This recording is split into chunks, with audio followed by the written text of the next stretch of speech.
Okay, so you've done an element of design verification and then taken a step into the metal arena, so printing end-use tools. What was the first tool application you had for the Metal X? So the first tool that we tried on the Metal X was the tool that I have here. So we've got through coolants, Yeah. we've got 6 flutes, and we brazed PCD segments. We then wire roded and we ground the PCD to a size. This was then used as a reamer. So the first application was to just plunge. Okay, yeah.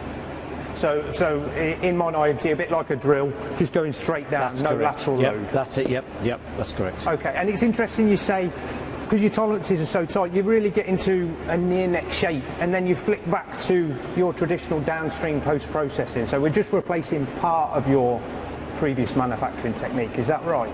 Yeah, that's it, yes. I mean, sometimes you can make a tool out of a carbide body, Yeah. a steel body, but with the printed body, we can do a quicker turnaround. Okay.